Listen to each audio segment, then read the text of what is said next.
Hello again everyone, and welcome back to the Underground. This is a special topical brief that is going to cover the critical infrastructure attack that occurred in Moore County, North Carolina, and the subsequent humanitarian crisis that is ongoing in the area. Going to try to keep things short and sweet today for those of you who are in the affected area so as not to drain too much bandwidth, so let's get right to it.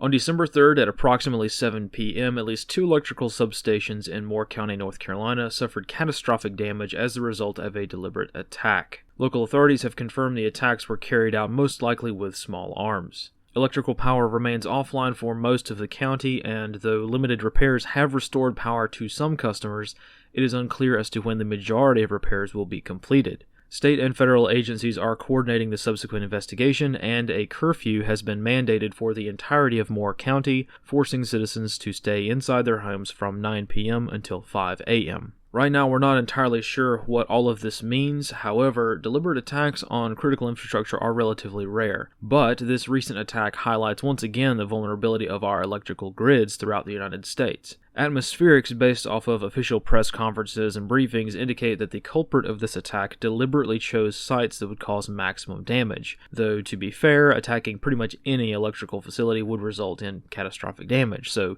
it's unclear as to how local authorities arrived at this conclusion. Keeping things in perspective, we have seen a sharp increase in critical infrastructure attacks around the country over the past few years, though these attacks have mostly been confined to major cities, which have garnered very little media attention. The most recent similar style attack to this one took place in 2013 and is known as the Metcalf sniper attack, which occurred in California. That attack back in 2013 was a little bit more widespread. 17 electrical transformers were affected during that attack. However, the impact overall was not that severe because electricity could be rerouted around the affected substations. In Moore County, the 2 substations that were attacked really were kind of the single point of failure for the region, so when they went offline, they have stayed offline for the most part until repairs can be conducted. From my wheelhouse, the far more concerning aspects of this attack are twofold. 1, the location itself, and 2, the immediate martial law lockdown via curfews.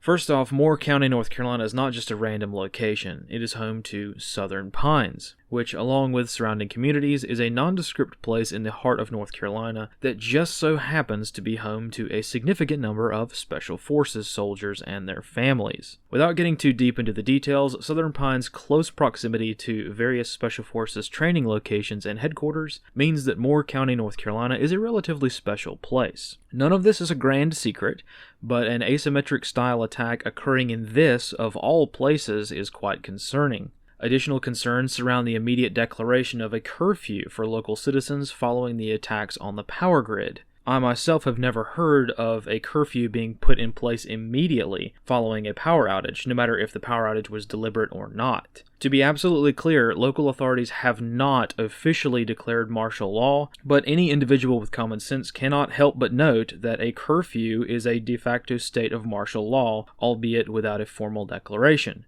Whatever the case, local citizens are paying the price of someone else's crimes and will continue to do so as long as local authorities maintain the curfew, which currently has no scheduled end. Interestingly enough, local police scanner traffic indicates that local crimes have not spiked at all several days after the event has occurred, leaving the rationale behind the implementation of a curfew even more unclear. We're not seeing mass rioting, we're seeing 1 or 2 instances of shoplifting, so why is there still a curfew? Why was there a curfew in the first place?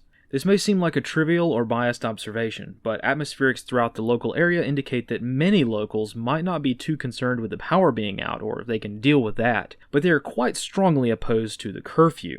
Again, bearing in mind the unique population demographics of the area, the situation on the ground is that these seemingly trivial social observations can be much more significant than one first realizes. For those of us located outside the affected area, this is most certainly a wake-up call, demonstrating yet again the fragility of our electrical grid and the zeal that some individuals have for power and control, even at the smallest local level. Moving to more positive things, local communities throughout Moore County have stepped up and are providing a great number of resources for locals who are affected by the power outage. So let's go down the list. For shelters, the Moore County Sports Complex is offering showers and hot meals, which are available on site there. That's also an American Red Cross site, so they have American Red Cross resources there as well. Also, the First Baptist Church in Carthage and the Aberdeen First Baptist Church are offering showers, and the church in Aberdeen has laundry units available from 7 a.m. to 7 p.m.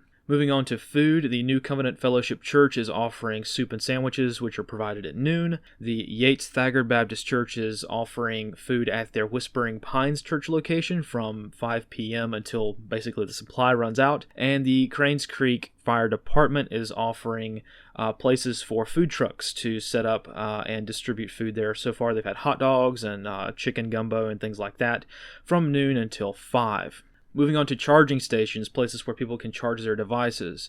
The Pinehurst Fire Station number 91 is open to the public from 8:30 to 5 for you to come and charge your devices. Same thing with the Southern Pines Police Department, specifically their Haney Community Room, which is a warming center and also a place for you to charge your devices. The Grace Church in Southern Pines is offering lunch, hot drinks, and charging stations from noon to 2. The Southern Pines Library is open for library services. I'm not sure if you can check out books, but they certainly have them there for you to read if you're looking for something to do. They also are offering snacks and device charging from 10 to 4. The Seven Lakes Baptist Church is open from noon to 4 to provide entertainment for children as well as a place to stay warm. And the Rockfish Church of Aberdeen is offering lunch, Wi-Fi, some work centers for those of us who are still kind of working at home, and charging stations are available as well. Additionally, all Food Lion locations throughout Moore County, which are the locations mostly in Aberdeen, Seven Lakes, Carthage, and Southern Pines, all of those locations are offering one free case of bottled water per family until they run out. So I'm not sure if they're still going to be available or not by the time this brief goes out, but these are the resources that are currently being advertised both on local media as well as through social media. Again, I'm not sure if these resources are all going to be available every single day this disaster continues, or if this is just kind of a one-time deal thing today, but I just wanted to put those resources out there for those of you stuck in the area. And finally, here is a slide of local contact information, mostly political representation if you're into that sort of thing, but also the non-emergency line for the sheriff's office in case you need something is there as well. So again, just wanted to put this quick brief out. Sorry we didn't have it out the same day that the disaster occurred, but we were running through our own little power issues here. So that's pretty much all I've got at this moment. We'll continue to figure out what the impacts are going to be, as well as an ETA for when the electricity might come back online. Right now, there really isn't any update. The Sheriff's Department is kind of bracing people for this disaster to continue at least until December 8th, but it's really unclear as to when things are going to be back online. So far, power's kind of been cycled on and off for a lot of people throughout the area, so you might have power come on for a few minutes and then go out again.